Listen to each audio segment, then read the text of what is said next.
Tandoori chicken কার না ভালো লাগে। এটা ছোট বড় সকলের প্রিয় একটা রেসিপি। এটা খেতে ভীষণ মজাদার। এটা নান, পরোটা, রুটি সব কিছুর সাথেই খাওয়া যায়। তো চলুন যাওয়া যাক। আমি কিছু চিকেন লেগ নিয়ে নেব। এটা আমি ভালো মতো পরিষ্কার করে ধুয়ে নিয়েছি। আমি 6 পিস চিকেন লেগ নিয়েছি। এতে আমি লেবু রস আর লবণ দিয়ে ভালো মতো ধুয়ে নিয়েছি যাতে এর ব্যাড স্মেলটা চলে যায়।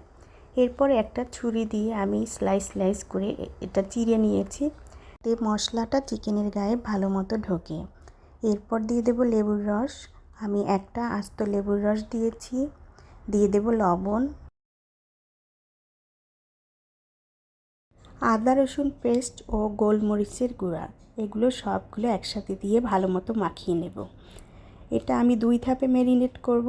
প্রথমে এগুলো দিয়ে ভালো মতো মাখিয়ে নিয়ে এপিট ওপিট করে সব পাশে যাতে ঢোকে সুন্দর করে মাখিয়ে নেব।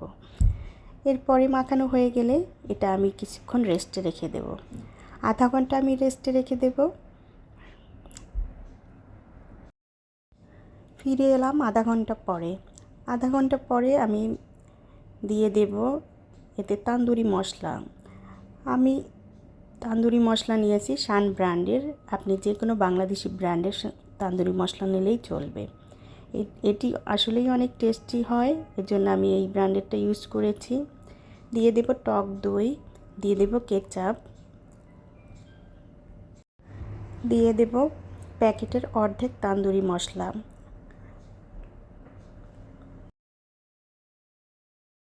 এবার সবগুলো একসাথে ভালো মতো মিশিয়ে নিয়ে খুব সুন্দর করে ম্যারিনেট করে নেব। এমনভাবে ম্যারিনেট করতে হবে যাতে চিকেনের ভিতর পর্যন্ত যায়। এপাশ ওপাশ উল্টে খুব সুন্দর করে আবারও ম্যারিনেট করে নেব। এভাবে ম্যারিনেট করে নেওয়া হয়ে গেলে আমি এটাকে রেস্টে রাখবো 2 ঘন্টার জন্য। আপনার হাতে যদি সময় থাকে আপনি 4-5 ঘন্টার জন্য রেখে দিতে পারেন। এখন এটাকে ফ্রিজে রাখবো 2 ঘন্টার জন্য। ফিরে আসবো আবার 2 ঘন্টা পরে। 2 ঘন্টা পরে ফ্রিজ থেকে এটা বের করে নেব। এবার ভাজার পালা। চুলায় একটি ফ্রাই প্যান বসিয়ে দেব। দিয়ে দেব তেল। তেলটা গরম হয়ে আসলে দিয়ে দেব চিকেন লেগ।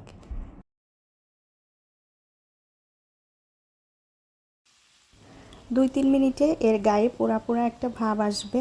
এরপর চুলার আঁচটা মিডিয়াম ফ্লেমে নিয়ে ঢাকনা দিয়ে ঢেকে দেব কয়েক মিনিটের জন্য।